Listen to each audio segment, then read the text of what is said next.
Blog Talk Radio.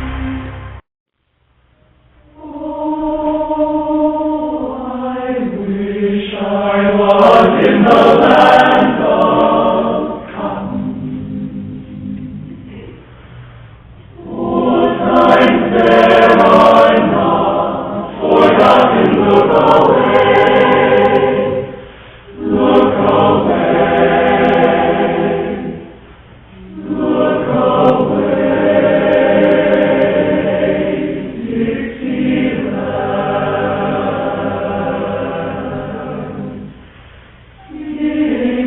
Dixieland, where I was born, early onward frosty morning, look away, look away, look away,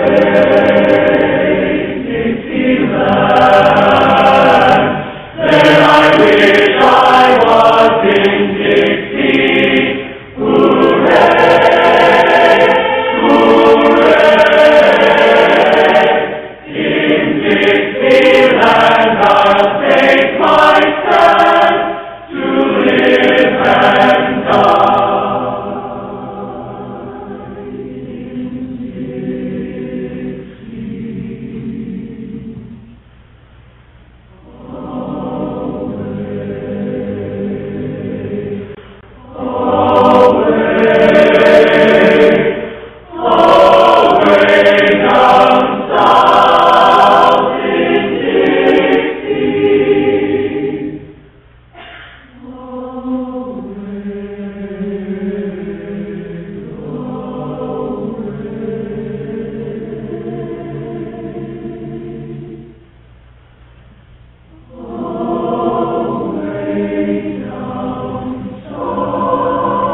Context of White Supremacy, Justice, and Gus T Renegade in for another program to share constructive information on racism, white supremacy, what it is, and how it works. Thank you all for tuning into the broadcast. Today would be Sunday, January 9th, 2011. Again, we will be broadcasting every day for the remainder of the month of January. So just come back tomorrow. We'll be here tomorrow at 9 p.m. Eastern, 8 p.m. Central, and 6 p.m. Pacific. Tomorrow, that would be Monday, January the 10th. We'll be right back. So tune in tomorrow, and every day should be lots of programs. I'll be filling out the calendar as we go, so just keep an eye on the show page, and you'll be able to see all of the upcoming broadcasts. I want to get right into our discussion for today. People who have been listening consistently and for a while will remember our guest from way back when, August of 2009. She was on the program. Outstanding discussion. We talked about her book, Dying While Black, which is full of just outstanding information on how racism, white supremacy has and continues to damage the health of black people and the many ways that that has taken place. If you have not heard the program and or read the book, you should do both. During that broadcast, we were talking, and she said that all laws support the system of white supremacy. And she said she would be willing to come back and to further explore that statement and whether or not that is true. And I thought it would be great to take a look at one of the more recent controversial court cases. I guess now it'd be accurate to say releases, since the Scott sisters, they have been released, but to kind of look at their mistreatment, to look at their case and see if it would support her statement that all laws support the system of white supremacy. Real pleasure to have her back on the program for a second time. I saw her. She was at the White Privilege Conference. She was one of the keynote speakers in La Crosse 2010. And yeah, just super delighted to have her back on the program. She is a law professor at Dayton University, in addition to being an author and an admitted victim of racism, white supremacy. Please, everyone, thank you so much for tuning in to hear our guest for today, Professor Vernellia R. Randall. Professor Randall, are you with us?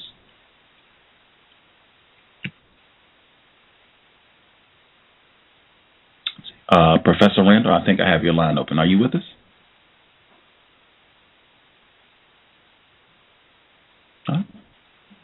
Sure. Let's see. I don't know. Professor Randall, are you the person that's on the line with a hand? Would that be you?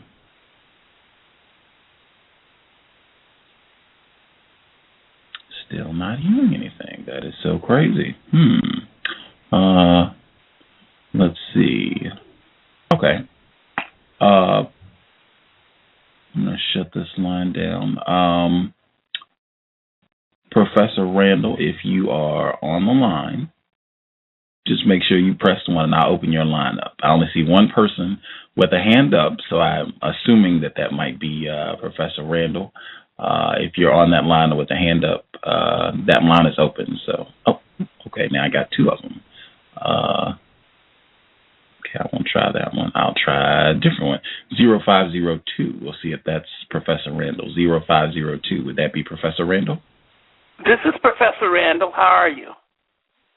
I'm wonderful. How are you doing? I'm fine, thank you. We got disconnected. Thank you so much for inviting me back. I'm happy to be here. I enjoyed our conversation the last time. Oh, we enjoyed it thoroughly. It has been, it's closing in on 2 years since that discussion, and I still get people who message me about how much they enjoyed that program and went back in the archives and found it. So, yeah, the pleasure is, I remember that statement at the end of the program, all laws support the system of racism, white supremacy. I guess for the folks who maybe haven't heard that program, so we can encourage them to go back and listen, could you share a little bit of information about the work that you do at Dayton and, why you're involved with racism? Well, I obviously I teach at Dayton, and I'm getting ready to teach a course that I've been teaching now for about 10 years. It's called Race and Racism in American Law. My research area is on health systems and the health status of African Americans and how health systems impact the health and what the law can do to make a change. And part of that has led me to the idea that law is a social determinant of health. And pretty much that you can't name a law in which, even when it seems to be for our benefit, it is enacted or enforced in a way that undermines white privilege the least. And so, there's a saying, there's no free ride. For blacks in America, there's no free ride. No law that I know of does not support the system of white privilege, either in how it is written or how it is enforced. Wow. Okay. Sure, we will be able to get into that. I think we actually might even be able to get into the health aspects with the Scott sisters case, because that was a key part of how they were released. You might even be able to get into your area of expertise, one of your areas of expertise. I guess I will pitch to Justice to see if she has questions to begin, and then I'll go to Justice. Her line should be open. Justice, if you have some questions you would like to ask Professor Randall, please go right ahead. Hello, Professor Randall. Hello, Justice. How are you doing? I'm doing good. When did you become interested in law, and why is law your main focus? Well, I suppose in terms of practicing law and doing law, I became interested about 30 years ago, and I was a nurse at the time and a nurse practitioner, and it seemed to me that counseling people one at a time about how to eat right is an ineffective way of addressing the issue that there's no grocery stores in the community, that people can't eat right if they don't have grocery stores in the community, that counseling people not to smoke, for instance, may be fairly ineffective when you have tobacco companies spending large amount of money targeting population to convince them to smoke, and that changing how the law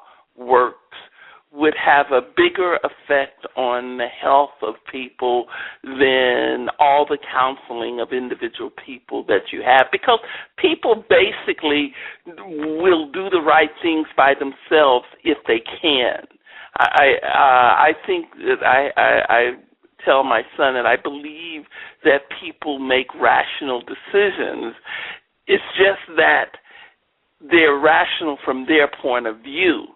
And so when you put grocery stores in people's communities, they eat more fresh fruit. You don't have to tell them to do that. They do that. And so I think that we have to find ways to change how people live in order to help them be able to make better decisions that will impact their health. How is the Scott sisters case related to law and or racism, white supremacy? That's an excellent question. And the racism, and I guess we'll need to break it up in parts because I don't want to talk too long and to allow you ask questions and allow others to ask questions. But if you look at how they went to jail, the injustice in a system that even if you believe the facts of the case, even if they were involved in a robbery, so we don't need to go to the fact that they're innocent. We can say we accept that they were involved in a robbery. So then what we're saying is they didn't do the holdup. They didn't have a gun. They had 11. The robbery itself, done by the other teenagers, only came out with $11, and yet they get double life sentences in jail for that. I think this race and gender is involved here, and I particularly believe that black women are dealt with very harshly when they get in from the criminal justice system. And so I think that when you look at that part of their sentencing, we can see a clear example of how the justice system is designed to put people in jail to maintain a prison complex, and those people are disproportionately black, and those people are disproportionately, of the women, they're disproportionately black women and disproportionately black men. Then we look at how they were, then when we look at their release, and I'm happy for them, but I think we ought to really be stepping back and say, wait a minute, the governor didn't pardon them. he didn't commute their system. He suspended their system sentence, which means at any time it can be reenacted. Second thing is that means that they're subject to the pardon for the rest of their lives. So they'll have to go in and deal with that pardon system for the rest of their lives, and they're young women. And finally, he released them because they were sick and costing the state money. Nothing about the injustice of the sentence that they were under. All about, well, they've gotten sick, they're costing the state too much money. Let's turn them out so that money can be shifted to someone else other than the state. And finally, the unheard of precedent of requiring this one sister to give a kidney donation to another, that all is smacks of racism and white privilege. Your book, Dying While Black, do you think that this incident relates to your book? If so, how? Well, I think one of the things we can talk about is the health disparities among, my book, Dying While Black, is about the health disparities among African Americans. And certainly the Scott sisters are experiencing that health disparities with the kidney problems of one sister and the health issues of the other sisters. So you have two sisters that are both sick, which relates to the health disparities. You have health disparities in health care. An interesting thing to think about is it's going to cost the state too much money, but the sisters get out. How will they pay for the health care they need? Now, the one that needs a kidney may be able to get federal dollars, but the other sister is also been sick. And so now we have a health care system that doesn't have quality health care for everyone. Notwithstanding the health care reform, it doesn't take effect. If it takes effect, it won't take effect for several more years. And so still, they're going to be uninsured individuals with pre-existing conditions, and no private insurance will want to take them on.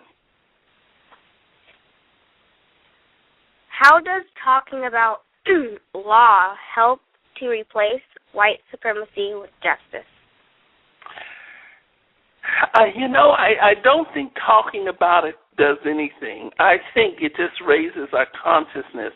The only thing that I think replaces white supremacy and justice is action. And to tell you the truth, I tend to think that it takes group action. It takes action which is unexpected and out of the ordinary.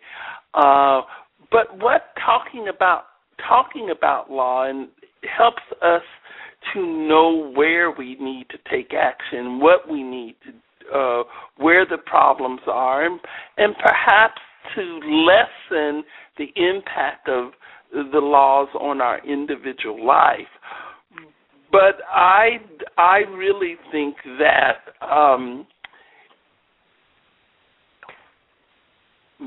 books like my own books give you information.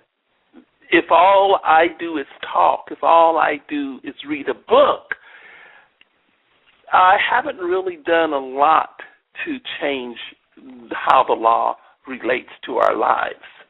That takes more action. I see. Okay. I don't have any more questions at this time. Go ahead, Gus.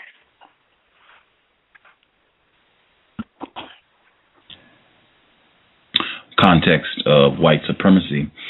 Okay.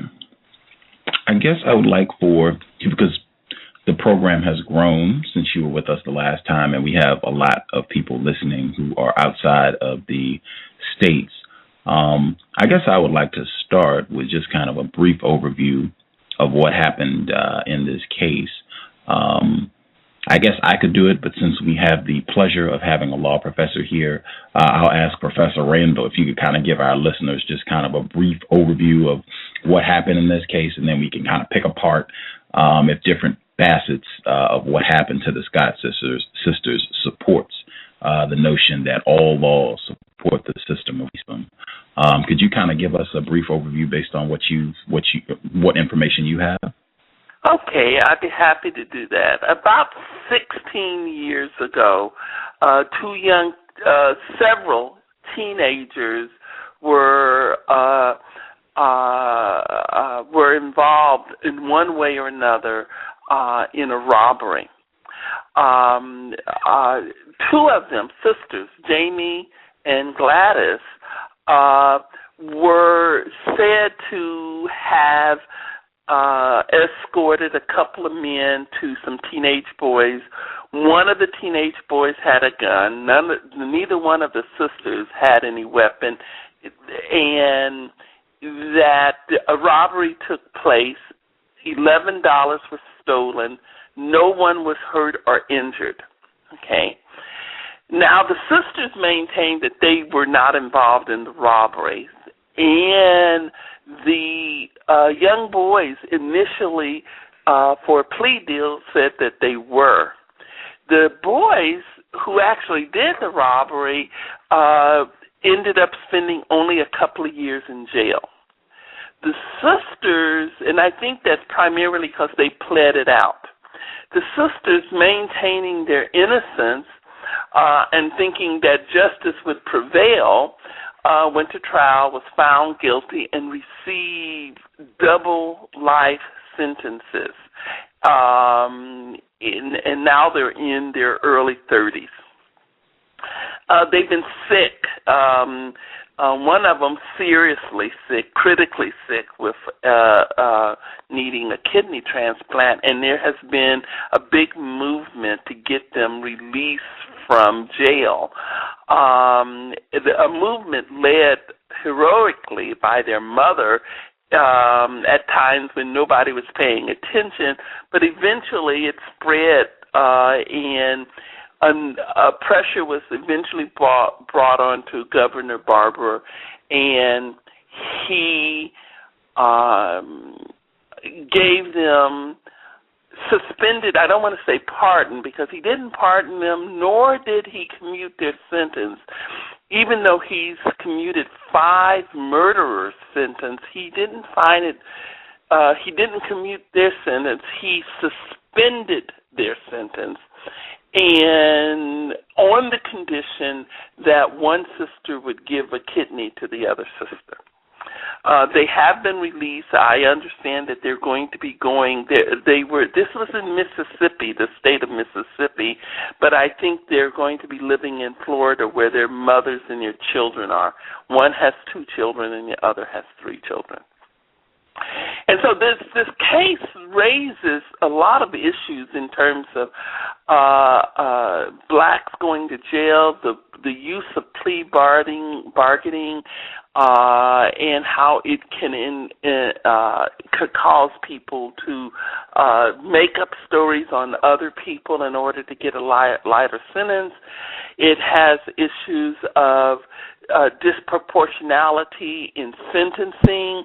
I mean, the sisters, there's still no way to understand, even if you accept that they were involved in a robbery, the question becomes why double life sentences for not being the person holding the gun, not actually doing the robbery, and no one getting injured, and $11 being the maximum money out of it. So it shows just the brokenness of the criminal justice system.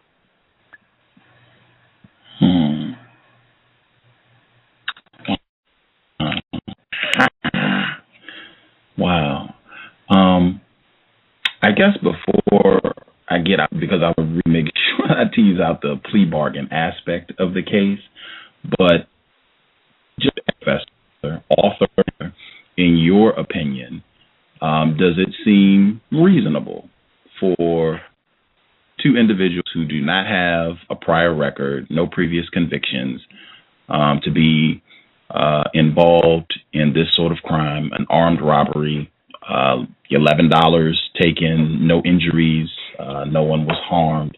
Does it seem reasonable for an individual involved in that sort of crime to receive a double life sentence?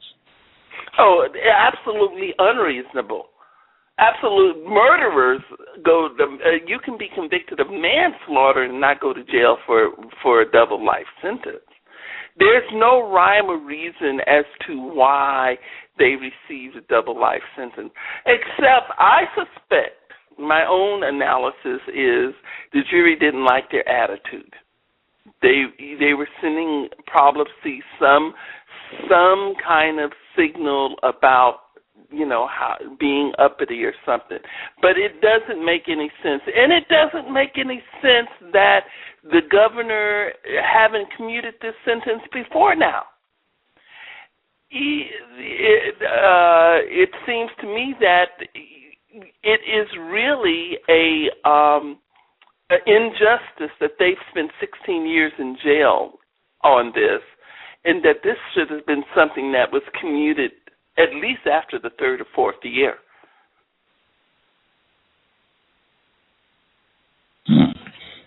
Okay. And again, I want to make sure people keep that in mind. The actual folks in this crime that they were convicted, the individuals involved who actually had the guns, they were convicted and they served, I believe it was 2 years. 2 years, that's correct.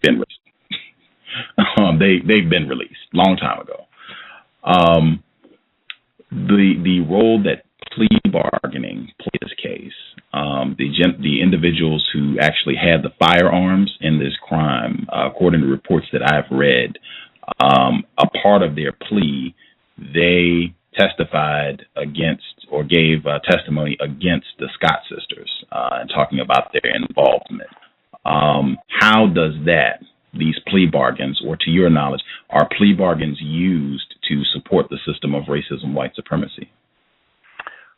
Well, first of all, the system of racism and white supremacy in criminal justice is one in which we have a need for prisoners, okay, and we have a need for conviction. So and we have a need for those people not to be overwhelmingly white, which they would be if the system was unbiased, because there are more white people in this country than there are black people. So if the system was a straight up fair system, you would see more white people, not disproportionately black people. So, but what happens when black people get in the system? We get overcharged. Overcharged meaning bringing charges high, the highest charge possible that can be defended. And then we use that to plea bargain down to something reasonable, so that the prosecutor, who is an elected official, and his underlings can all claim success in fighting crime, because look how many criminals they took off the street. We do not have the money or time or resources to prosecute all these crimes. And so we use plea bargaining as a way to get people to confess. One thing, what you want, ideally then you take one set of people and you plea bargain them down and have them testify against another set, which makes it easier if you go to trial. The way this supports white supremacy is that it supports a dysfunctional system that targets blacks and African Americans. The plea bargain in itself is, as far as I know, is not a tool that is targeted primarily towards blacks, but it is a tool used in a system that targets blacks, and consequently it's a tool that helps maintain the white supremacy as a disproportionate number of blacks go to jail and disproportionate whites who could go to jail do not. Do you think it's standard, I guess, in terms of getting someone, once they have been charged with a crime, to give information? I think they call it snitching, to give information about another person or another group of individuals to try to reduce the punishment that you might get, to help enforcement officials and district attorneys, to help them pursue charges on another person. Do you think that has any racial aspects? Because that seems to have happened in this case. Well, I think that what you have to say is that everything that occurs within our criminal justice system has a disproportionate racial aspect. That no tool that they use is it one-to-one.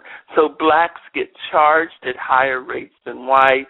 Blacks are used disproportionately to snitch on others. I think that, and criminal justice is not my area of expertise, so I'm a little bit uncomfortable talking about this. Although I did teach criminal law several years. I think the way to think of it, though, is to say that any tool is going to have a racial impact. It's going to be used disproportionately against blacks and consequently have a racial impact. Okay. This case, Jamie and Gladys Scott, in greater confinement for more than 15 years. Right, 16 years. Yes, ma'am. On this double life sentence that they each received. And I didn't do. This is the first time that I've done a program about this, and I've been on the air for almost 2 years. And I knew about the case. I know tons of other people. I know some folks have done, at least 50 radio programs about this case, and just following it and trying to do what they can to assist the sisters. And I said, the reason I didn't spend a lot of time on it is because this happens every day to black people. There are, in my estimation, thousands of Scott sisters who end up incarcerated and no one even knows their name, that this is just standard operating procedure under the current system that we live in. Do you think that that's accurate? I think that's absolutely accurate, and I agree with you 100%.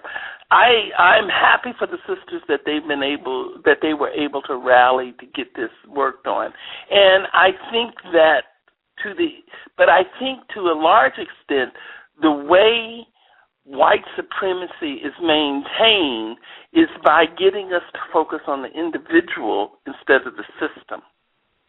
And so here we are, all focus on the individual while the system goes completely unchanged. And furthermore, we're patting the system on the back.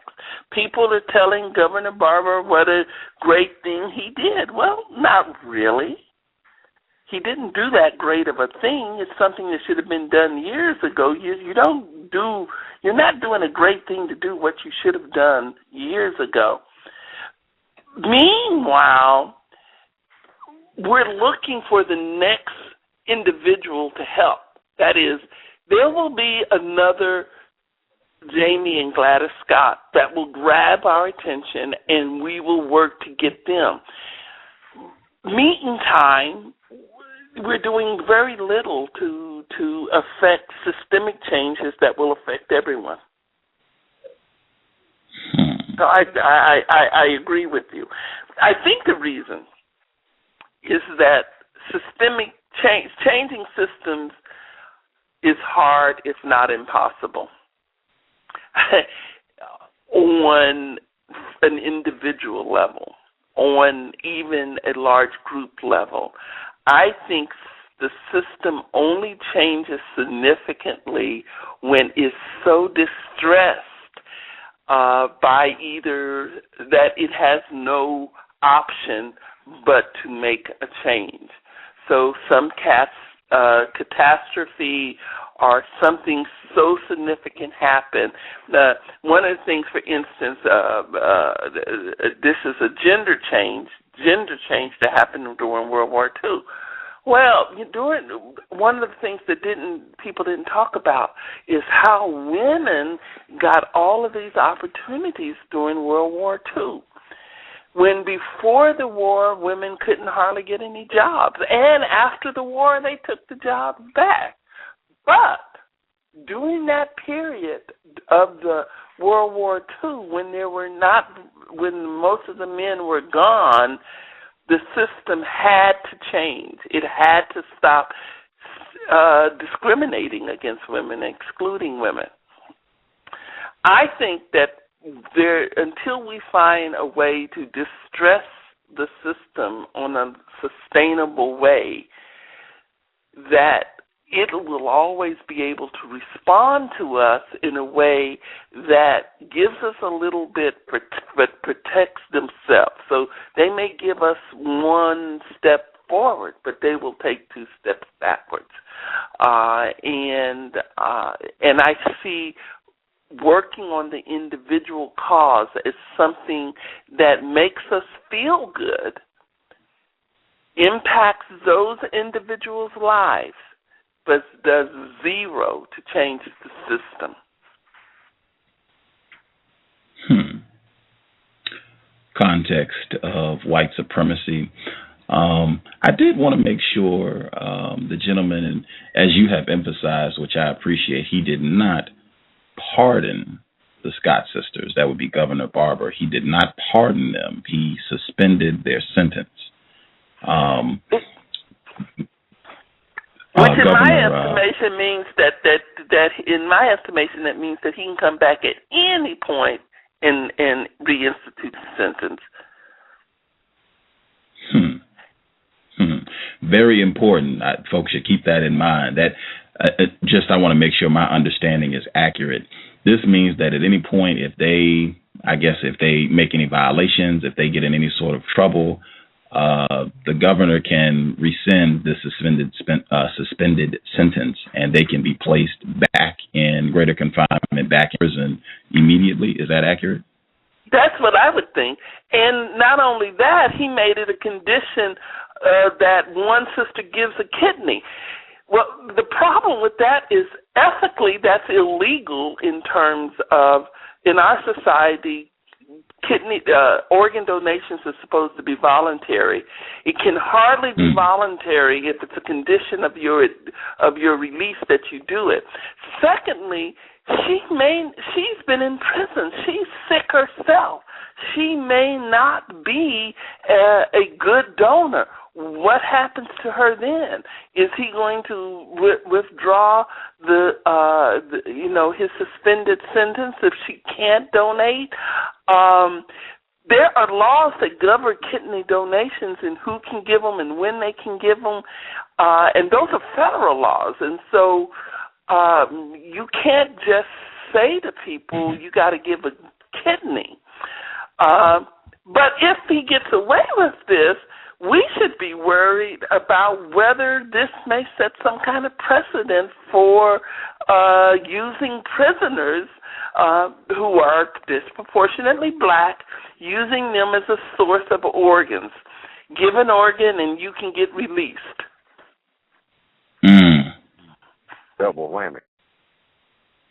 I actually read a report earlier today, and the author was addressing the point that you just raised and saying this is setting a really ugly tone, like we should really think hard about this. If I am up for parole, should I go and say, hey, I'm going to donate a kidney, to such and such, will that boost my chances of getting approved for parole? And is this a precedent that we want to set for anyone who is incarcerated in terms of a way that they can be released? And I haven't really heard.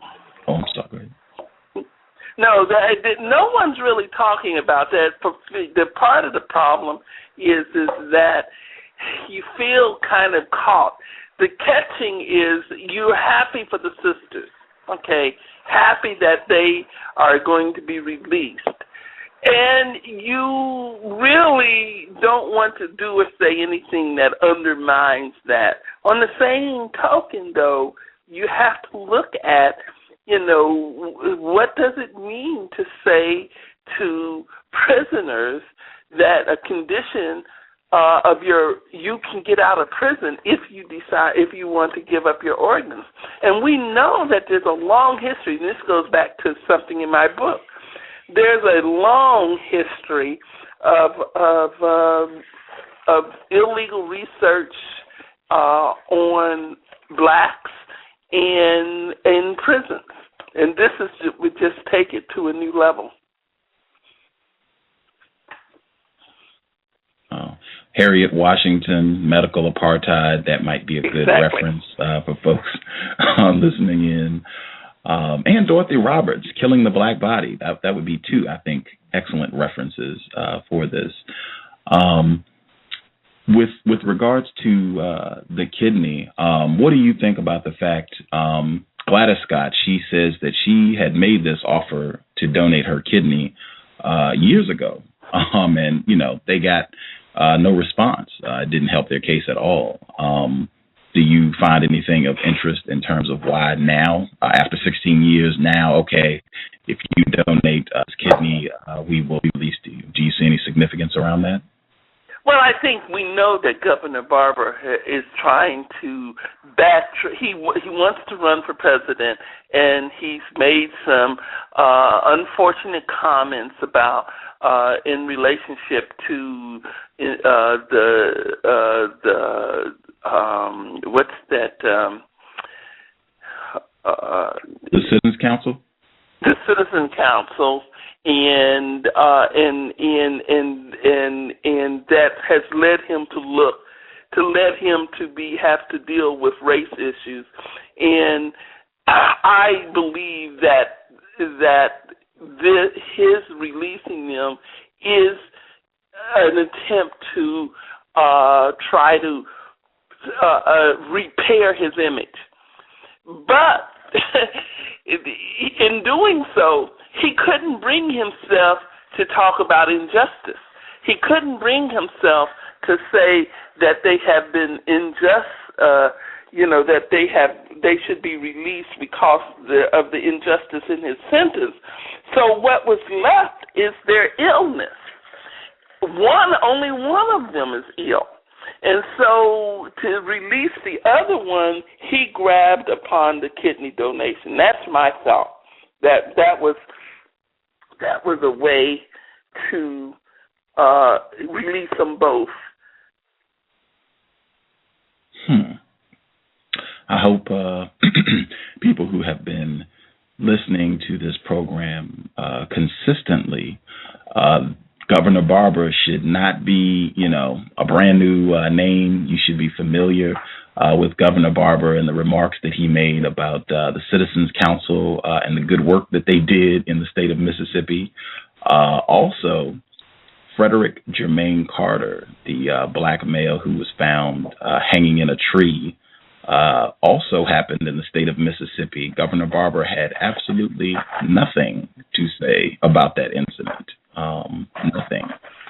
I will go to Justice, but I have some more thoughts about Governor Barber. Justice, if you have some questions, please go right ahead.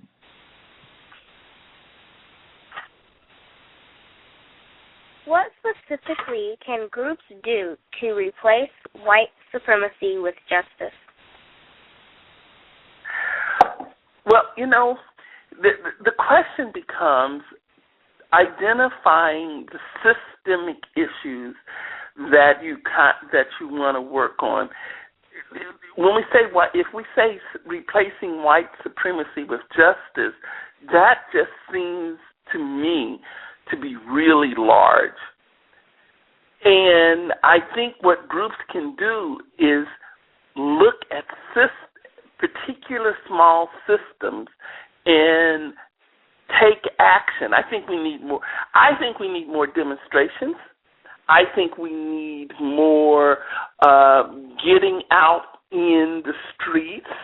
I think that we've become way too polite in our actions, and that we need to take actions that disturb the system enough for them to be able to say we have to do something.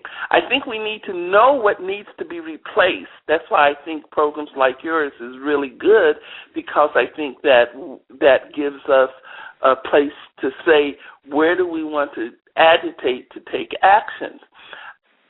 For instance, I believe that we should be looking at the criminal justice system, who gets in plea bargaining and the misuse of it, and that we should be taking strong action to limit when and how it can be used.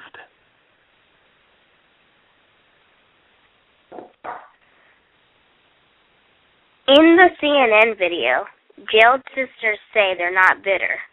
Do you think the non-white person in that video was mistreating the Scott sisters? If so, how and why? Excuse me, I don't understand. The Scott sisters say in the CNN video that they're not bitter.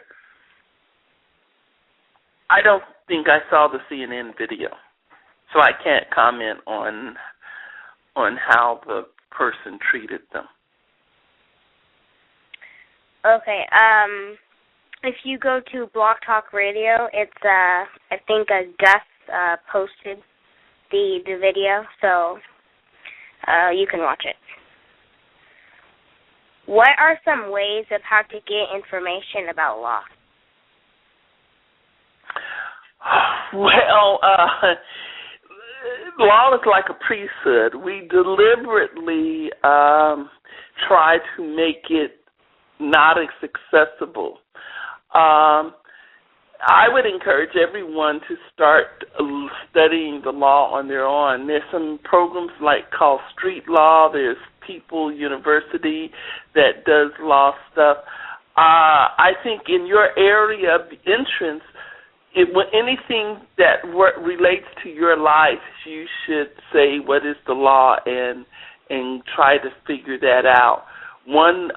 It's not that easy, because we have temples called law libraries. You can't go in the average store and just get law books, and you can't go to the average library and just get law books. Law books are located in law libraries, but there are some books written for lay people. So I think that's one way to get it. I think that to get information.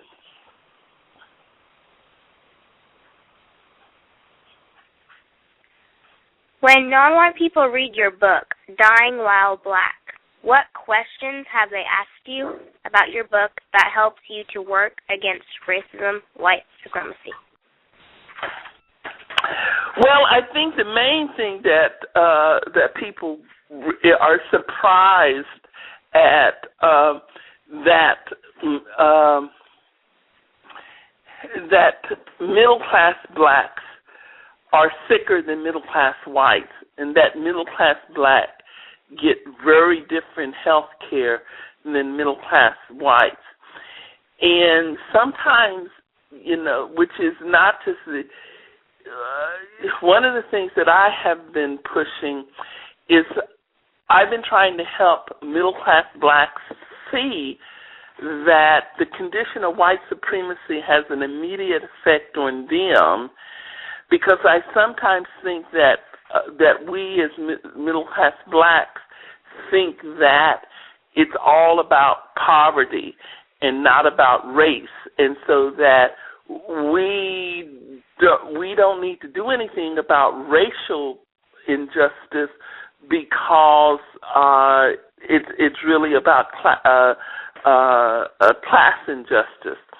That when people ask me those kinds of questions about questioning whether or not middle class blacks are really experiencing racism, that are held back by white privilege, that pushes me to work even more.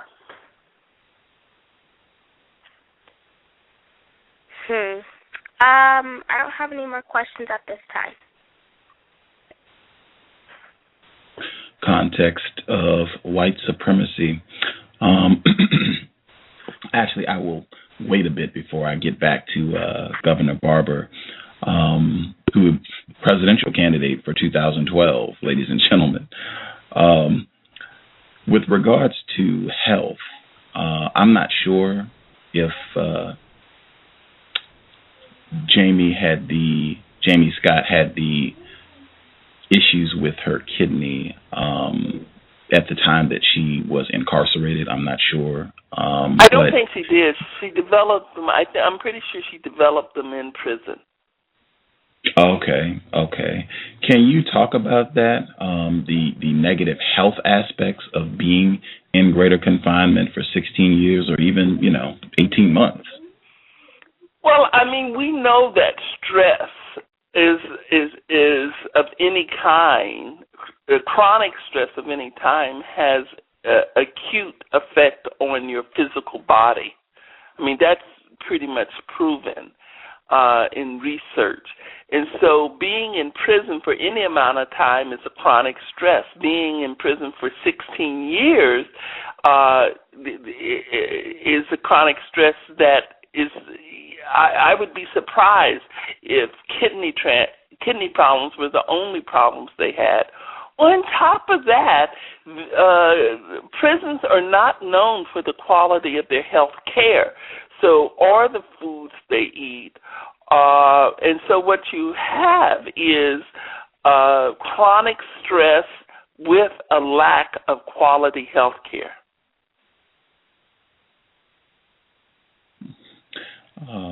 I guess how does that compare to the slave health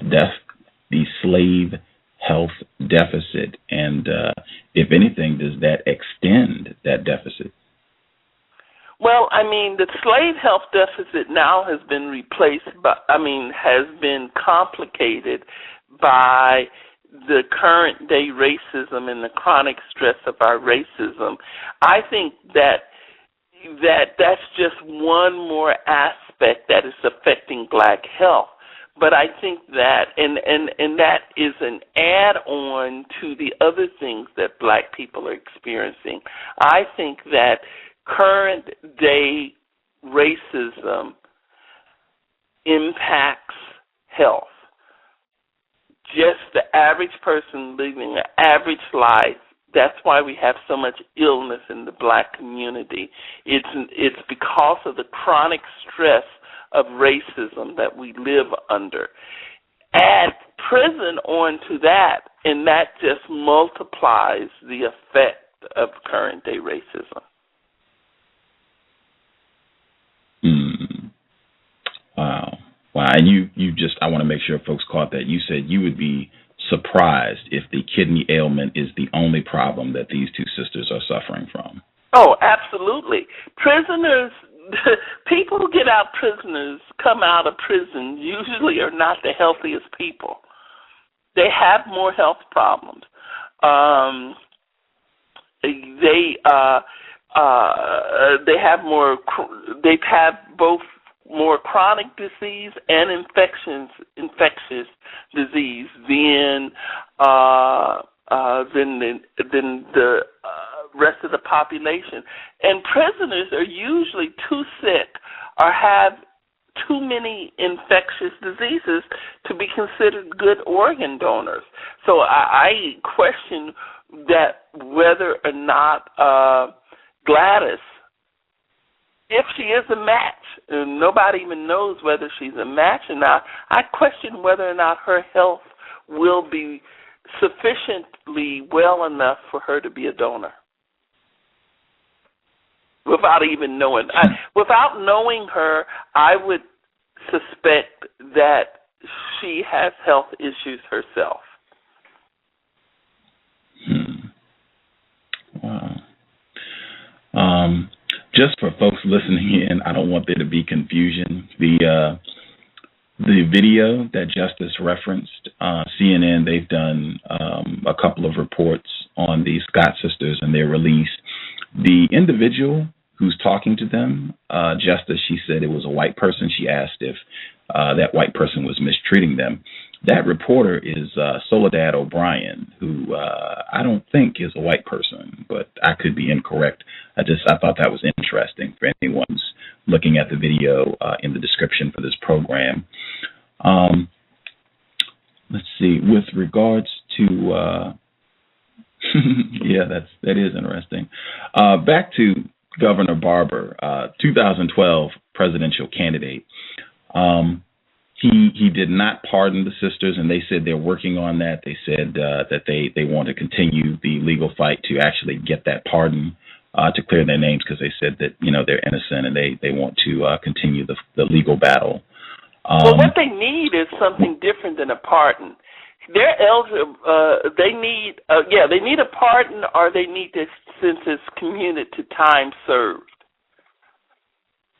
so that they'll be completely free of the criminal justice system. I see. Wow. In the video, they did say that they're not bitter about anything. They said that they think race is a factor, and they think poverty is a factor. When you were speaking earlier, you said particularly them being black females, the justice system is especially harsh in dealing with black females. I'm trying to think. Really, my conclusion, the only way this situation vanishes completely, if they're white, I think the outcome in this situation is totally different. I think if we switch them if two white women in their circumstances, they probably wouldn't have even gone to jail. They may not have even been charged. If it had been two white men, what do you think? I think it's possible the white men would have gone to jail, but they would have gone to jail for less time than the black men. Okay. If they're black males, how does this situation play out? Well, I think the thing with black males, I think that that black males are routinely treated harshly, very harshly by the criminal justice system. But I think one of the things that happens is that black men, as compared to black women, I think black women involved in crimes offend the sense of whites more than black males do. I'm not sure why it is. I don't know if it's, and in fact, there's a thing happening now in the case of domestic violence, where black women who are trying to defend themselves in cases of domestic violence are arrested more frequently than white women who are trying to defend themselves in domestic violence cases. I don't know why it is. There is a definitely gender difference. I'm not saying the situation is worse for black women. I think more black men are in the system, more black men are caught up in the system, and more black men are sent to jail. But I think that black women, for the crimes that they commit, their sentences are much more harsher than white women. And I'm not sure why that is. Do you have other examples of where you've seen this? Examples of black females receiving really unreasonable and harsh treatment in the criminal justice system? Not on the top of my head. When I was teaching criminal law, that was an impression that I got from reading some of the cases and things. But I'm happy to do a little research and come back sometime. That's the deal. That's the deal. Wow. Professor Roberts, she's done 2 trips as well now, and she said she's supposed to be working on a new book. She's going to come back a 3rd time. I'm going to ask her that when she comes back, if that's been her observation as well. Unusually harsh treatment for black females. As compared to white females. Okay. Now, and even black males. If you take, well, the thing is I want to compare. I not compared to black males, but black for the same crimes. I think so. I think the problem is, first of all, take out the drug stuff. Because a lot of the people who are in jail are in jail for small amounts of drugs. When you compare black females that have been involved in robbery and things like that, I think that the sentences as compared to white female are very harsh.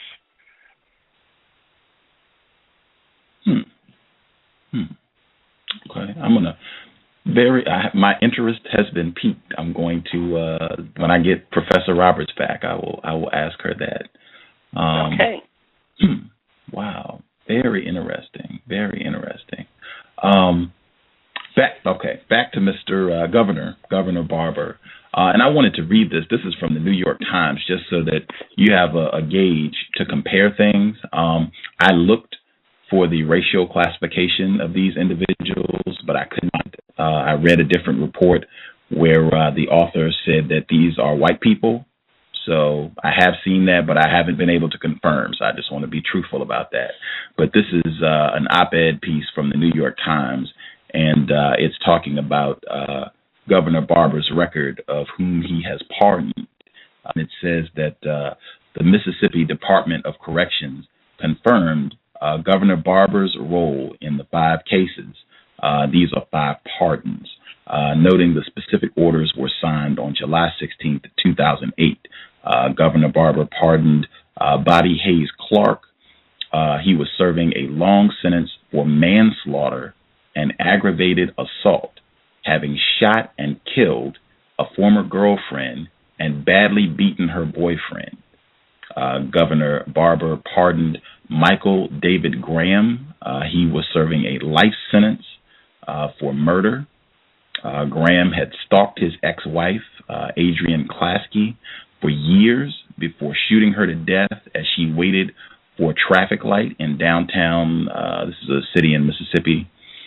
Clarence Jones was pardoned by the governor. He had murdered his girlfriend in 1992, stabbing her 22 times.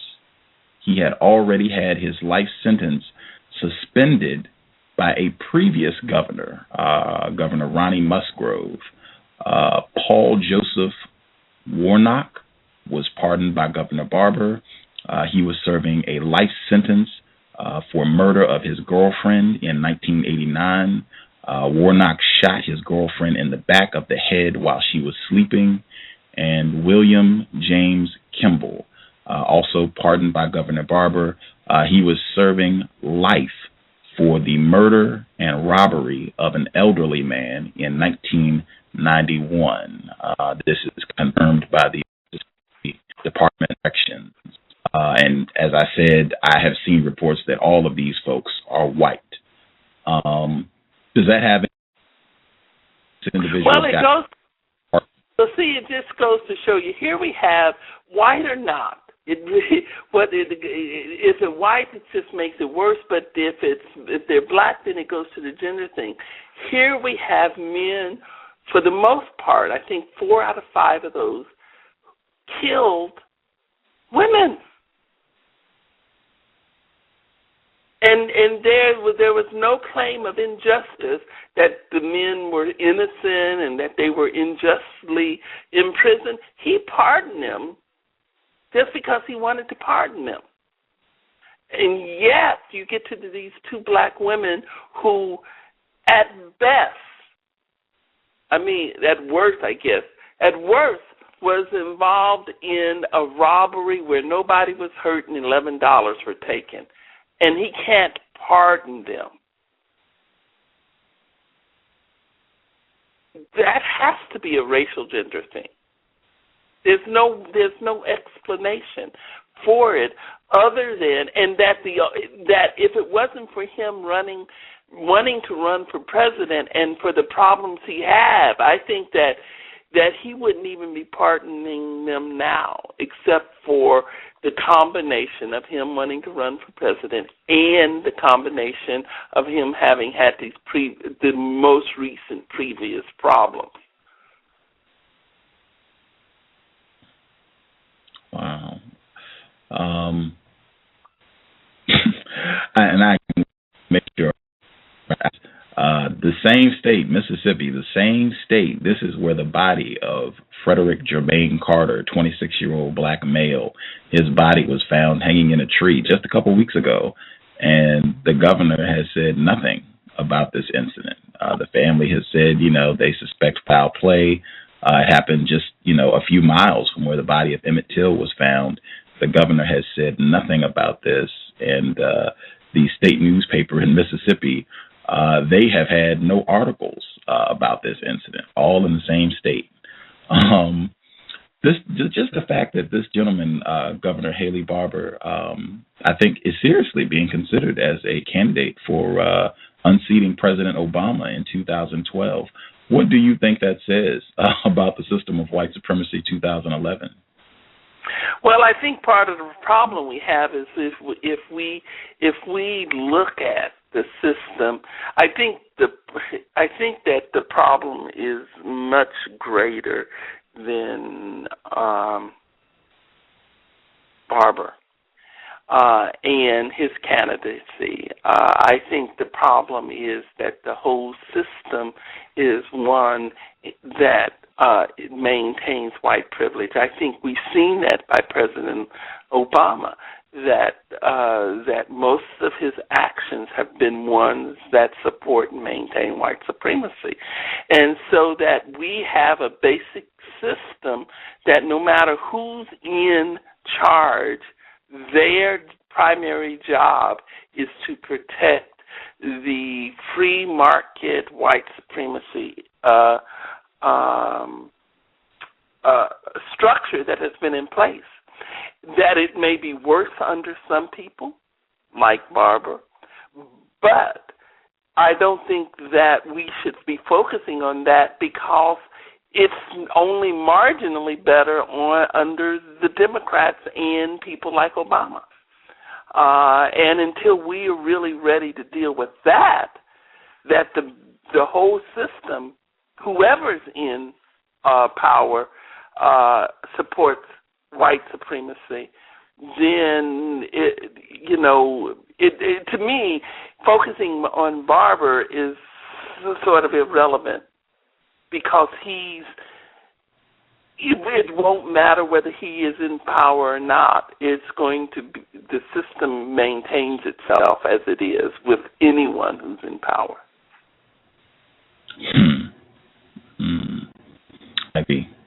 I agree. Justice, did you have any questions that you wanted to ask Professor Randall? Yes, I do. What media would you recommend for children to learn and understand racism, white supremacy? Oh, I really don't have an answer to that, largely because my work has not been really focused on children and where they can best. I would hope that my book is accessible to young high school age children, but I really can't talk about the teaching tolerance meeting. I really can't talk to that. I really don't know, to tell you the truth. Okay. Glad you came on the cows again. What constructive information have you shared that you hope will help non-white people replace white supremacy with justice? I think I hope that the thing that I get across is that we have to find a way not to focus on the individuals that has gotten caught up into the system, like the C.O.W.S. sisters, but focus on changing the system. If you only have so much, we all are very busy in our lives. We all are trying to maintain our lives. So we all only have so much energy that we can give to working on this. But if we all gave the amount of energy we can to the right thing, then I think it's possible that we can make a difference. But I think that as long as we put our energy on helping individuals instead of changing the system, that what will happen is it's like plugging a leak in the dike instead of building a new dike. Yes, we can plug a lot of leaks, but there's going to always be leaks as long as the dike is broken. What we have to do is find a way to build a new dike completely.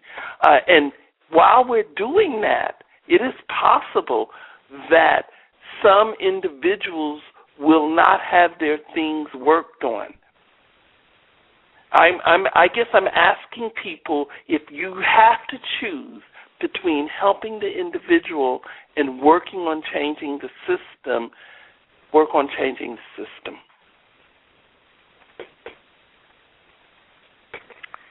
Okay. I don't have any more questions, but I just want to say that thank you for coming on the cows again, and I hope you can come back on with us.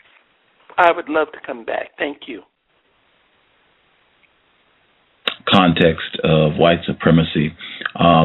A lot of folks called in, so I do want to go to the phone lines, but I think it's, I've just noted, it seems you're saying to not get too focused on the individual amongst racist white supremacists or the individuals amongst the victims of racism, staying focused on the system and with regards to what needs to be done to help non-white people and how to deal with the white people who practice racism. Is that correct? That's right, because I think focusing on the victims allows the system to keep, first it does two things. It allows the system to keep going without changing, and when we are successful for those individuals, it allows the system to say, see, we're not that broken, it finally worked. And so, so Barbara and all of those, and everybody's congratulating themselves because the C.O.W.S. sisters are out.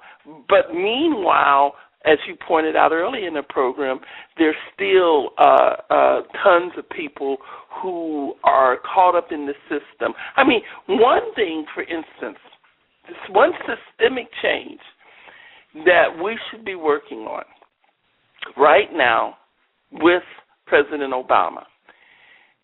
The legislature changed the cocaine laws from 100 to one sentence. That is, the sentence for crack cocaine was, the mandatory sentence was 100 times the sentence for powder cocaine. Okay, the Congress changed that to 18 to 1. Again, going back to my saying that here's a chance they could have done 1 to 1 and gotten completely rid of white supremacy in this area, but they couldn't bring themselves to do that, so they brought it down to 18 to 1. Okay, here's the thing that needs to happen right now.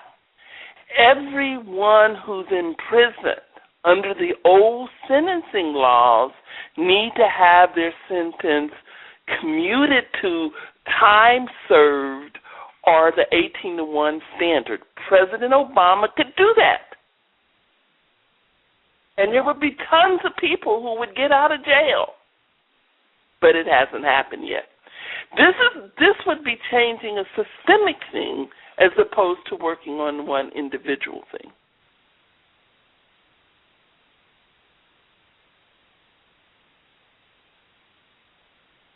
Hello?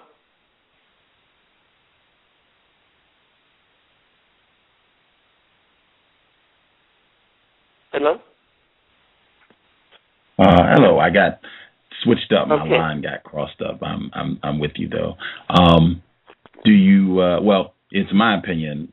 President Obama, a non-white person, he is not going to be able to make that sort of change happen precisely because it's not in the interest of white people. Do you think that's accurate? I think that if we as black people don't raise royal hell like the Tea Party, no, he won't be able to make a change. But I think if we would start to say, look, if we would be as vocal about our issues as the Tea Party is about their issues, I think he would make that change. I think part of our problem is that we go quietly in the night. Somehow we have lost the spirit of this demonstration. We have lost the spirit of being angry. We have lost the spirit of getting out there and marching. We have lost the spirit of demanding something different. And, of course, we get nothing different because we don't demand anything different. I think Obama would pardon these people, commute their sentences, if we as a black community was to get vocal and verbal about it and demand it. I forget which president said, I think it was Theodore Roosevelt, but I could, or Ted, I forget which president it said, but one president said to his supporters, you want something, you have to make me do it. Because they respond to whoever is making them do it. We aren't making anybody do anything.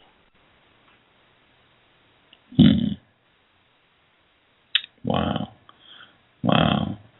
Okay.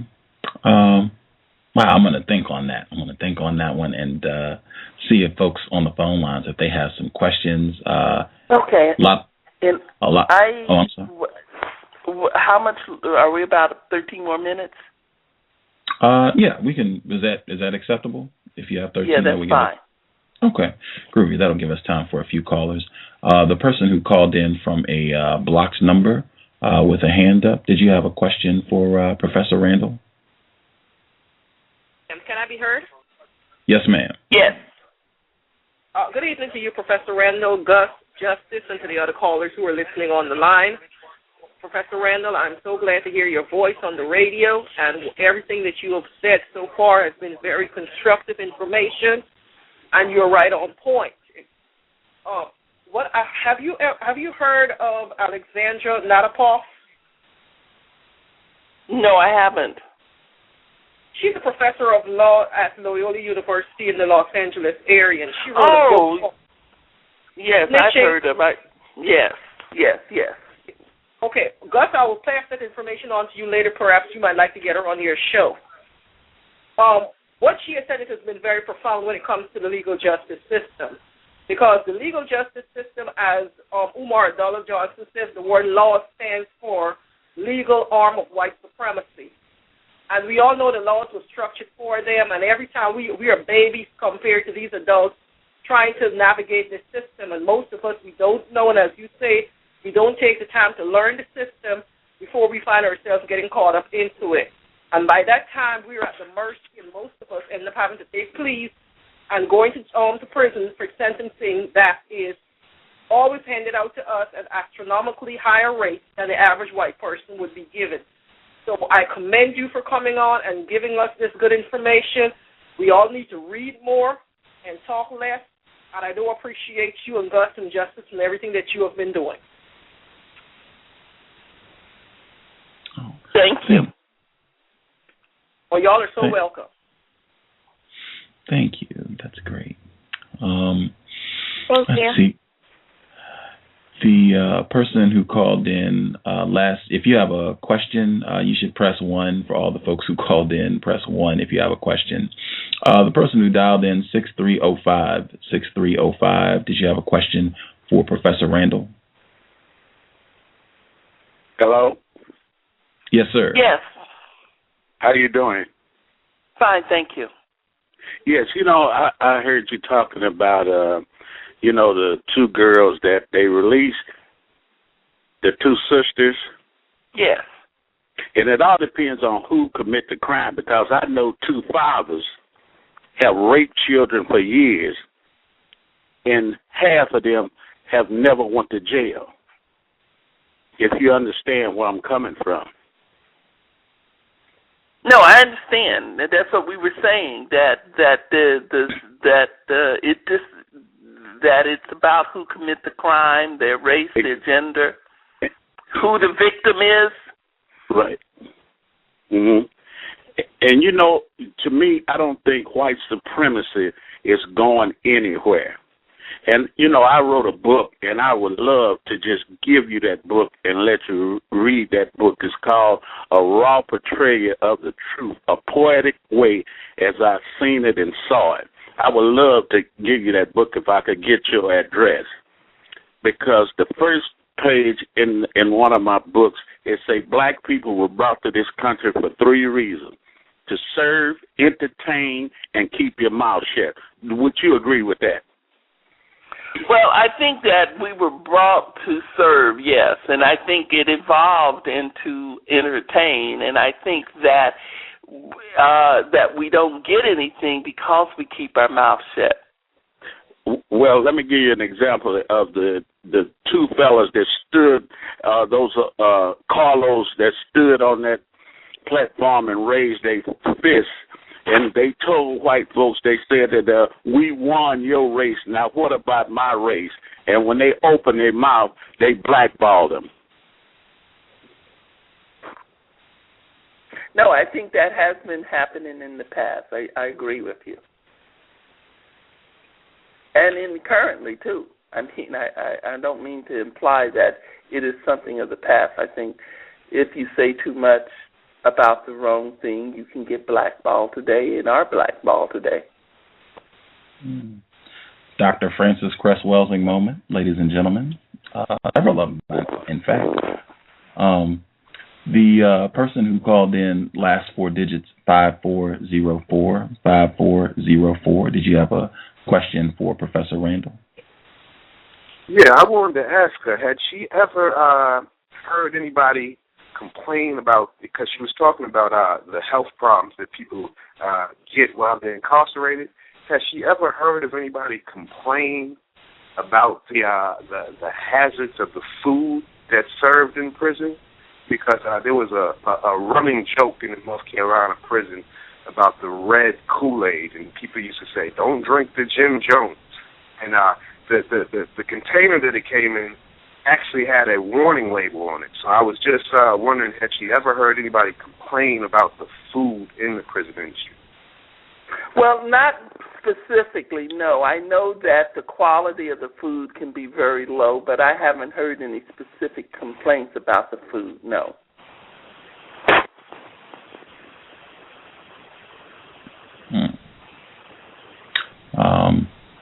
Let's see, Mr. Nero, if you have a question, your line is open. And for the other folks, if you have a quick question to ask Professor Randall, press 1, and I can get your line.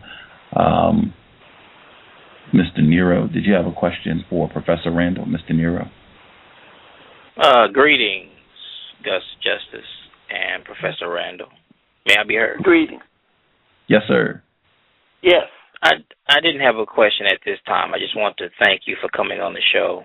You've given us a lot to think about and consider. And I will re-listen to the first broadcast that Gus did with you on the show, because I think I may have missed some things. But just a pleasure having you back on the show, man. Thank you, sir. Righty. Not seeing any other ones. I would encourage folks, slave health deficit, very important concept. You can go back to the first program and get more information about that, as well as a discussion of Professor Randall's book, Dying While Black. I did want to get in. I wanted to, per your recommendation, I wanted to get Dr. Clayton and Dr. Bird on the program to talk about their work. You highly recommended them. I worked on it and still have not been able to get information. So perhaps once the broadcast is over, if you have any help with regards to getting them on the program, it would be appreciated. Okay. Groovy. Let's see. I'm checking the switchboard one more time. Anybody out of the folks that called in, unless you all are just listening, if you have a question, press 1. We only have about 4 minutes left with Professor Randall. If you have a question, I can get you really quick. Justice, did you have any final questions for Professor Randall? I do not. Okay. Well, I don't have any more Okay. The person who called in from a blocked number with a hand up, your line is open.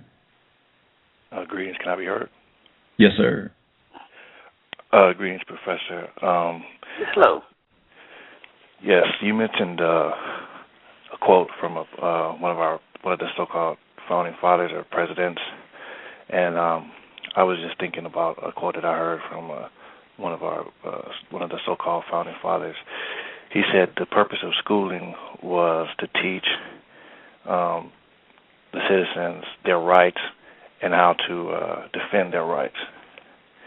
And he emphasized the defending part. He said because you can know your rights, but if you don't know how to defend them, then that's a piece that you need to have.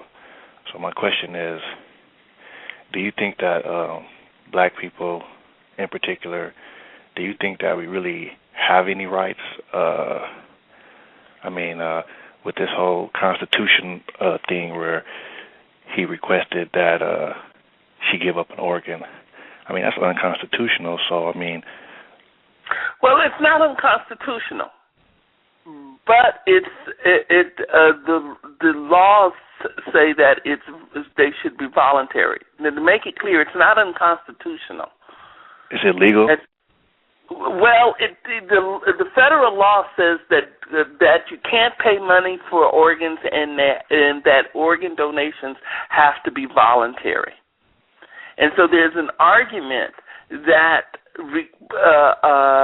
requiring the donation as a condition of parole means that it's no longer voluntary. Now, her argument is that she volunteered before he told her that she had to before the condition of parole. Oh, okay. So she already volunteered. She had already volunteered earlier. In fact, years earlier, months earlier. And so there's a whole issue of why did he wait now to say that to make it a condition of parole. But even with her having volunteered, making it a condition of parole turns it into an involuntary situation. Right. That's and what rights, if any, do you think we have? And should we be? I think we have every right there is under the Constitution. I think we live in a system of white supremacists that means that enforcement of those rights are always done in a way to maintain white supremacy, so that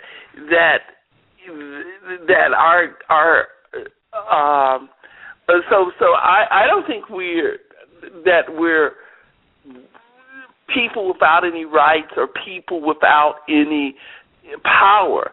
I think that we're in a system that wants to marginalize our rights, wants to minimize our rights, and wants to make us feel and think we're powerless as possible, and in some times, in fact, take away our power. But having said that, I think we can learn to use the system against itself. Thanks, Professor, for answering my question. You're welcome. Groovy. That is going to wrap our time up with Professor Randall. I don't know, the gentleman that said he wanted to send you a copy of his book, are you, I guess, comfortable giving an email address or? Well, my contact information is all on the University of Dayton website. Oh, okay. Okay. So anyone who would like to get in contact with me can just go to the website, University of Dayton School of Law, Dayton, Ohio, and my contact information is there. Okay. There you go, sir, if you would like to send that copy. Thoroughly enjoyed the program. Always a pleasure to hear from you. And Thank you so much. I would love that third visit to get your if you can do some research on the treatment of black females. I was really intrigued by that. So if you would I'll be happy to do that. Outstanding. Again, author of Dying While Black, law professor at the University of Dayton, Professor Vernellia R. Randall. Thank you so much, and enjoy the rest of your Sunday afternoon. Thank you. Bye. Bye-bye. Bye-bye.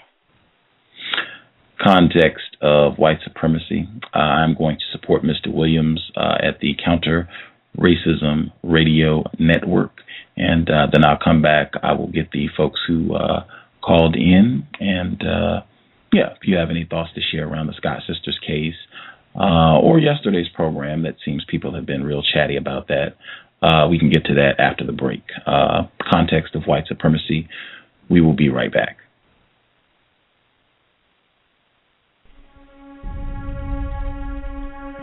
Is racism hurting you? On issues of race, are you unable to speak, think, and act with clarity and confidence?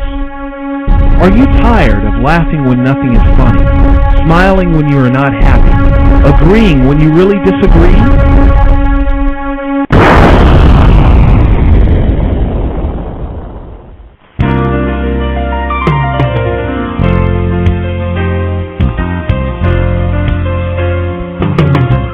At counterracism.com, you can learn specific strategies and techniques to counter the behaviors of the people who practice racism in all areas of activity, using words correctly, following counter-racist logic, even counter-racist science projects designed to reveal what racism is, how it works, and how to counter it.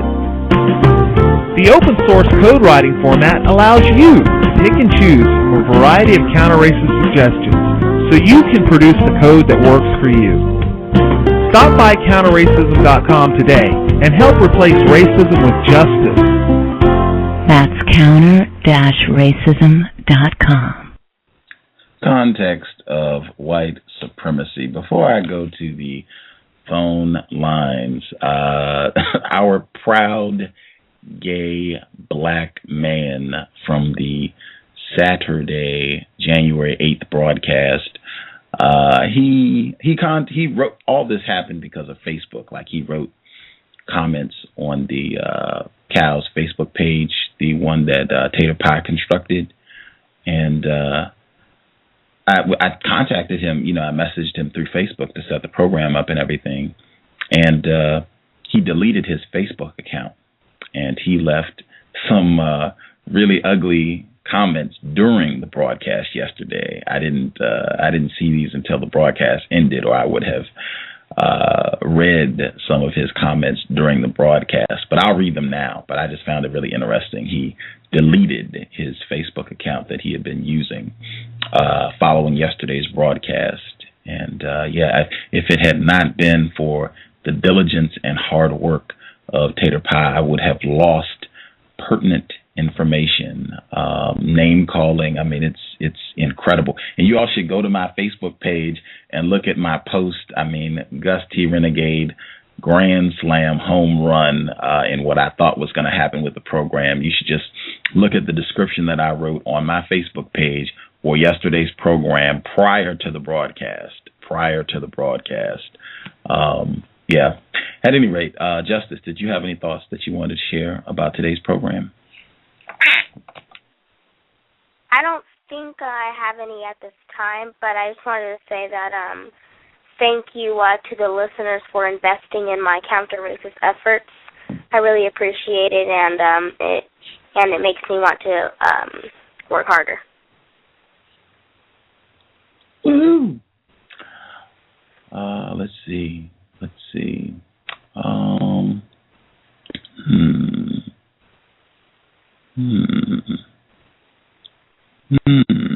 Trying to make a decision about.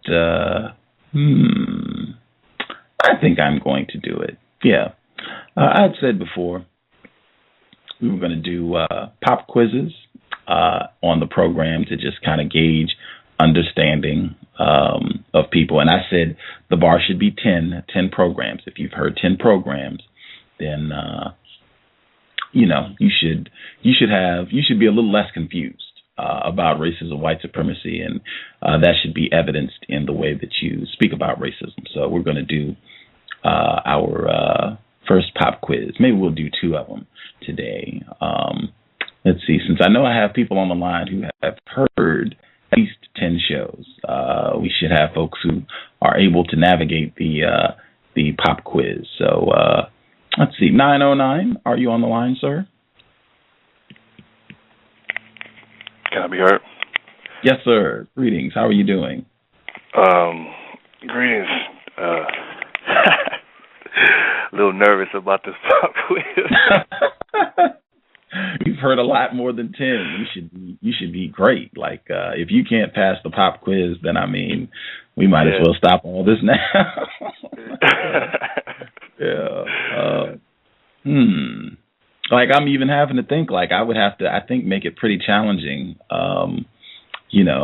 For you to botch this. Like, well, we'll see. Let's see. If someone just on the spot asked you to explain why it's incorrect, or if they just asked you to explain your thoughts on sexual intercourse, if they even said interracial relationships, because that's the words they'll use. If they said, 909, what are your thoughts on interracial relationships? You would say? I would say, I would first the word interracial. I would ask, what that mean? What does that mean? And then, depending on what they said, I would just say I think it's incorrect because it's confusing. White people came out with a movie called Sleeping with the Enemy, and I don't really remember what the movie was about, but that title really struck me. I mean, how can you? And then I remember a movie, I think it was called Burning in Mississippi, where you have, I think it was something to do with a white woman, and her husband was a racist, Ku Klux Klan, and he was killing people or whatever. So it's just like, yeah, you're sleeping with the enemy. It's confusing. So how are you going to, especially if you say that you believe that such a system as racism, white supremacy exists, and how can Eddie Moore Jr. or not? I don't know if it's Eddie Moore Jr., but white privilege conference, and just like the professor was using white privilege today, I don't really agree with that term. I think if you want to use the term privilege, it should be overprivilege, white overprivilege. That's a close more accurate than white privilege. So yeah, I would say that it's very confusing, and it's basically sleeping with the enemy. So, and then you have offspring. I can imagine. What do you do? I don't see how people navigate that. I mean, what do you do? You have offspring with some man. I mean, then now you're raising them, and it's like, Yes, it's a no, man. It's deadly. That thing there is, I would just say that that's extremely deadly because confusion is lethal. So, you're playing Russian roulette basically with your life. And I would try to make that as clear as possible. And if they said, you're talking crazy, that doesn't make any sense. It's great. It doesn't matter who you fall in love with, and two people can care about each other, and it doesn't have anything to do with racism. It's just people, caring about each other and being in love. Color doesn't know love. What if they said that? Well, I have many examples. I have white people in my family, and I would say that caring is sharing. Caring is honesty. Caring is telling the truth. That's caring.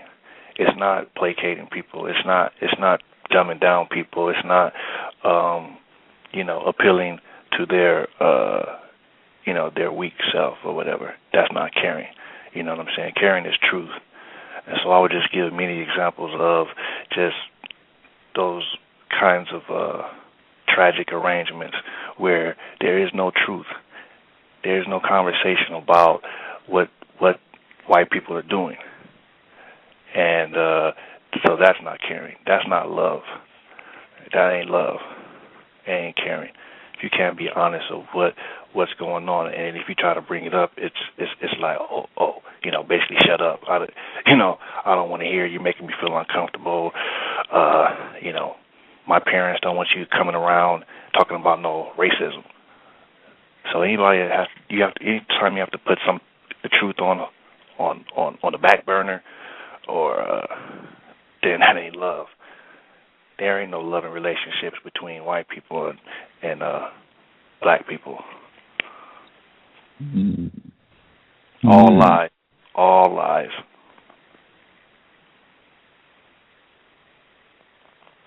I wouldn't define that as love at all. So, and I think people would admit that just on an average, when you have relationships, there's a lot of deception. And I think if you want to get to the deepest hell of deception, it's the relationship between a white person and a non-white person.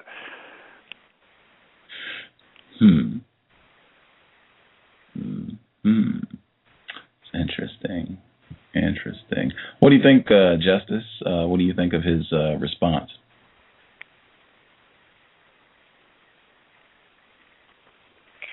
I don't know. Justice, do you think that you can love somebody and lie to them all the time? You said fly to them? No, lie to them. Lie. Oh, no. Do you think that a black person and a white person can have some type of relationship without there being lies? No. I agree.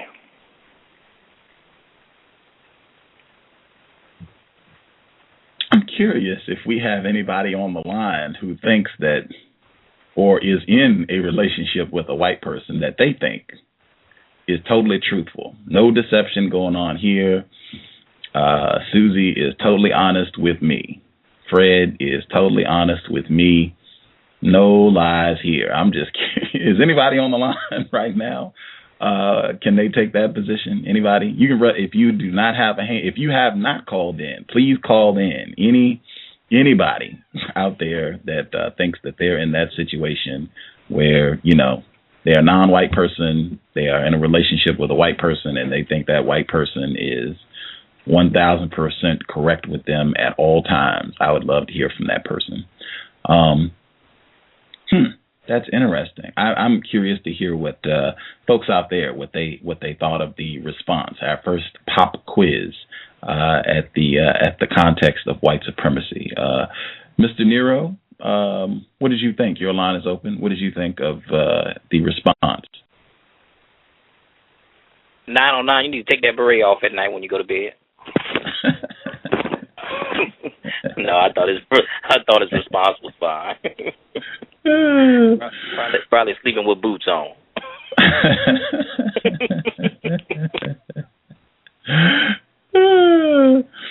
Okay.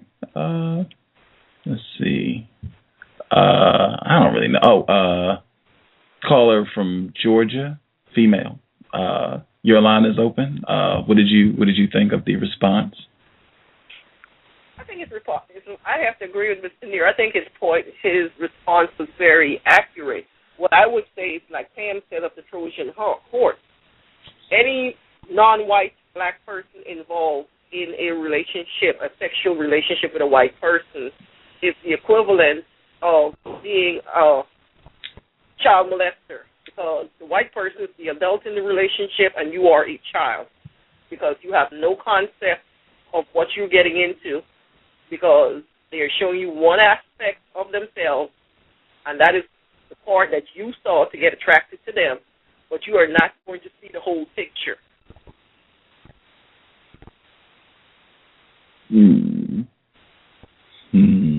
That's interesting. Okay.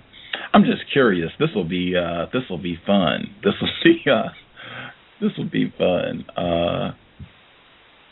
be fun. Okay, I have something I would like to try. This will be in the pop quiz just to see what happens. The person that called in, last four digits 6520. 6520. Did you have a question, comment? Hey Gus, this is Jamal. Greetings, Mr. Hill. Yeah. I wanted to ask you a question. Yesterday I listened to your broadcast with the proud gay guy. Mr. Hill, do you have a television? It sounds like there's some background noise. Do you have a television on or a radio or something? Yeah, so let me turn it down. Yeah. The question I'm about to get off, I just wanted to ask the question. What made you have him on the program?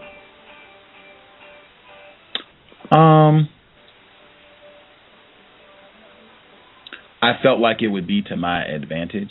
Like if this is someone who alleges to be a quote-unquote proud gay black male, that I will be able to use words to get him to reveal truth about what this, homosexuality thing is all about and why it is not constructive, why black people should be totally opposed to so-called homosexual behavior. And I felt that having him on the program would benefit my efforts to getting more black people to understand what's incorrect about that behavior. And I hope people who listen to that program, that's the conclusion that they will come to, that I don't want any part of so-called homosexual behavior. This is not for black people. This is not for me. This is not for non-white people. This is this is the behavior of a lunatic, someone who is suffering from extreme mental illness. Okay. That's all I wanted to know. Thanks. Did you have thoughts on the program? Well, I just felt that, like people stated before, he was just very angry at black people. Now, in my opinion, I think his anger was displaced. It should have been on white people instead of black people. And he just, it just kept, it was like, okay, I have all this money, look at me, I'm successful, I'm rich, If you're so rich, like you made the point, won't you invest in the cows? So, I mean, if that's the case, won't you donate $100,000 to you? If money's no object, if you know what I'm saying. 500. I mean, that's my point, So I think that, as Millie Fuller Jr. said, this show off is basically He just came on the program to show off that, you know, I'm making this type of money. And when you come with facts, you dismiss everything he was saying. And plus, he was doing a lot of name calling of other gay people, like the gentleman who wrote the book, the hip hop book about men being gay. Terrence Dean. Terrence Dean. Only a person that gets mad like that knows that there's truth in what he was writing. I mean, he don't even know the guy personally, so. Mm-hmm. He had a lot of comments, or he wrote a lot of comments. I'm so glad Tater Pie on her job. She was largely responsible for that program. I hadn't seen the comments that he left on the page before the program yesterday, and I saw them, the ones that he left during the program, and I thought, I should take a screenshot of this because he might go back and delete them. And lo and behold, he deleted his whole account on Facebook, the one that he had been contacting me with. And I didn't take the screenshot, but thanks to Tater Pie, I still got the information. This is what he wrote. I want to read this just so you get more info about our guest. The Facebook name he was using was Brage Sandon. Brage is spelled Braige. Sandon, Sandon. He wrote, and this is during the program he was writing this. So he said he was commenting to someone else. I'm not going to read their comments because I just want to focus on this guy. So he wrote, I don't have a lifestyle. I have a life that I live. So only white people are gay? ? Honey, please. Question. Do you have a career and how much money do you make? ? I'm assuming you only have a job and a lot of time on your hands like 90% of niggers. Yes, I said niggers. Poverty breeds ignorance, and seeing as most blacks are ignorant, that makes you a nigger. The black heteros, I think he means heterosexuals, I know are too busy worrying about multiplying their millions to be caught up on only white people being gay. If you could only see all the rich black gay men here in Atlanta, myself included, there again, there are a lot of poor niggers here too. Get your way up, honey. He continues. Next comment, he says, I'm not trying to convince anyone of anything. I'm certainly not trying to convince black people of anything. What do black people collectively own or run? If I were to try to convince anyone of anything, it would be someone who had power and the means to make things happen. I'm interested in equal rights and equal protection under U.S. law. I could truly not give a damn what poor black people think or believe. You do not pay me. Your black ignorance is giving me a nigger headache.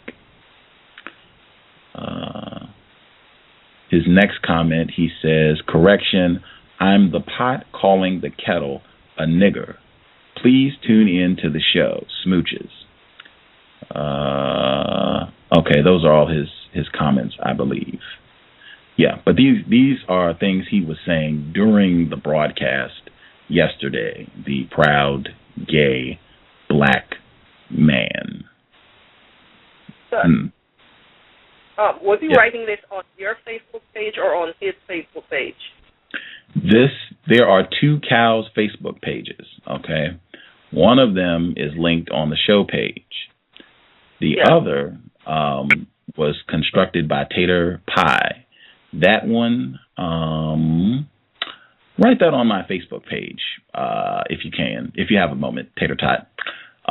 Please, if you could write that on my Facebook page, that would be great. Then you could just go to my Facebook page, Gus Jones, and it'll be the first link, if Tater Pie will comply with my request. But yeah, it's on. Oh, it's not even there anymore. He deleted his account, so it's not there. But these were posted on the other Facebook page for the C.O.W.S, that he wrote these comments on.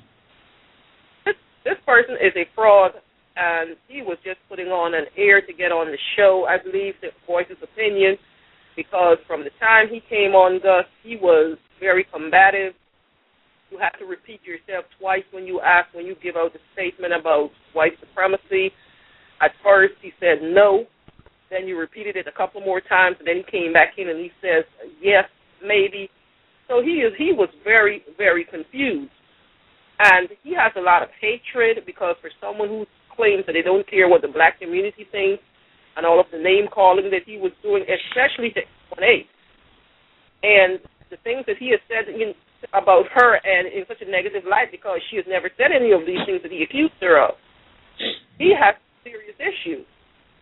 And he was just a fraud that wanted to get on the show. He heard the More House program, and this was someone that wanted to hear themselves on a program.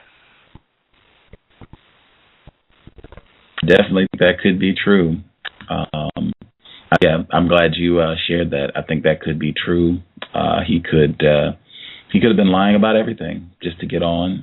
But I just think it's very interesting, even if that is true, like he was saying yesterday about the Terrence Dean, that he's an opportunist, that he just says these things to get out, which could be true. I don't know Terrence Dean, but even if that's true, like that's the means or that's, what you felt would be the constructive thing to do to get attention or to get resources, like that's really interesting. Like to behave like a homosexual black male. Wow, very interesting. Even Gus, there are a couple people that called in. I want to get their lines open, and then please, I want you to continue your comment. The person who called in from a blocked number, have you, and person who called in 5132, have you as well. You should press 1 if you want your line open. I'm sorry for the interruption. We only have 3 minutes left on the live stream, so you should call in if you want to continue to listen or to talk. The number is 347-215-6071. Please continue your thought, ma'am. Yes, Hello? What I was about to say is that if they're both in the gay community, this person as well as Terrence Dean, because Terrence Dean was on an Atlanta program here about 2 weeks ago, talking about a book of his that he wrote, How to Spot If Your Man is Gay If You're Dating a Man. So he was on a radio show here in Atlanta. Now, if they're both in the gay community and they're both black males, I don't see why he was tearing down Terrence Dean and saying all of these disparaging things about him, as well as calling out Tyler Perry and everyone else. This man has some serious mental health issues and hate issues about himself, and he wants to tear other black people down in order to feel satisfied with himself.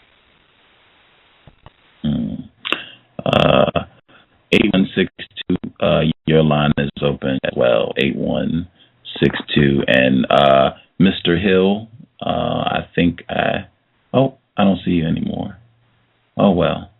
I thought you were there. I had your line open too, but I don't see you anymore. Anyway, there he is. Okay, I got you, Mr. Hill. Your line is open as well. So everybody that the folks that called in that have a hand up, I believe I got you. And 1 minute left, so you should call right now if you want to get in before the show ends at Blog Talk 347-215-6071. Especially the honest Becky's.